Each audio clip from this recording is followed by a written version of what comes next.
Hello, my name is Senga Lindsay. I'm a landscape architect from Vancouver, British Columbia, and today we're taking you down under to New Zealand, in fact, where we're going to show you a little bit about a traditional garden style which we call the herb garden. And it was based in 18th century England. So let's have a look inside and see what the garden principles are of this garden. Garden principles of this is such that you usually had a main axis, as you can see, walking to a central focus point, which is the lions in the middle. And it was a very formally laid out, usually a very symmetrical pattern. And the boxwood hedges, as you see here, usually define the edges, creating that geometry, symmetry, and further reinstated that formality. And if we just swing over to this over here, we see oftentimes these gardens were a bit of places of respite, where the gardener or the owner of this garden could sit and meditate or survey the garden in peace. Now this particular section is devoted to culinary, plants and herbs. For example, right here is your common nasturtium, and as many of you know, they make great plants for salads. You can eat the flowers and you can eat the leaves. Other plants here are the flowering alliums, the garlic plants, and also the chives. Over in the far corner here, in the far left corner, is your common mint, which is great for digestion, teas, and so forth. So this section here is grouped with plants that are mostly for culinary use. This section here is been primarily dedicated to plants of cosmetic use. And as you can see in the middle, we have the rose, which has very good properties like rosehip teas, things like that.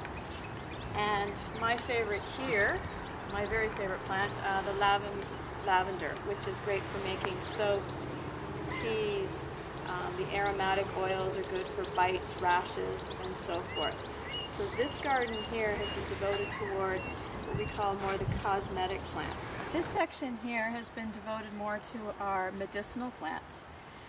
For example, here's a very common one used in ancient times, the foxglove, which is digitalis. And digitalis was used for people with heart arrhythmias or heart murmurs.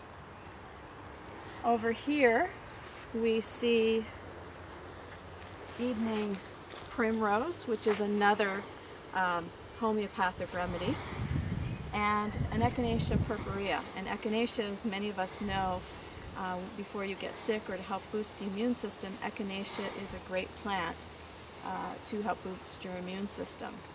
So just a quick note though, although it has been raining here of late, a lot of the herbs here are also flowering, so you not only are getting a great medicinal or herbal or health benefit, but these herb gardens were often very colorful, very fragrant, so were often used as areas of retreat, as I indicated before, with the use of benches and gateways and creating a garden that was very symmetrical, formal, and just like any other garden style. Our last section here is what they've termed the potpourri section, and these are the plants that are highly aromatic, would be used for things like obviously potpourri or essential oils to create aromatherapy. Here's one interesting plant that they put in here. It's called the curry plant, and it really does smell like curry, although technically it's not used in the cooking dish itself. Other plants here are the Santolina, or the lavender cotton. Again, another very soothing, fragrant smelling plant. And of course, our wild roses in the back, often used for potpourri, and the rose hips were often used for teas. As well as another one of my favorite, which is the catmint, which if you just pull out and smell, smells beautifully like mint. And incidentally, the cats do love to roll in it and also eat in it. So as a recap, we're standing here in an herb garden, which is not only functional, but is also a specific garden style that was very inherent in English gardens during the 18th century. Some of the key principles of this is a formal symmetry, as you can see.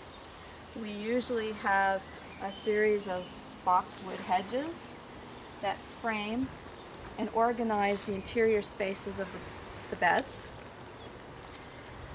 We also have a central access way which comes into the garden, which, as you can see, I'm standing in the central axis, and it usually leads to a focal point in the middle of the garden. This garden in particular has 4 axes or 4 walkways that go into the center, which is usually accented by either a water feature, or in this case it's a planted urn. So again, my name is Senga Lindsay. Thanks for coming to the herb garden and finding out a little bit more about what they are, what makes it work. I'm from Vancouver, British Columbia. If you want to know any more about garden design, my website is www.sengadesigns.com. And in our next segment, we're going to go to a traditional kitchen garden.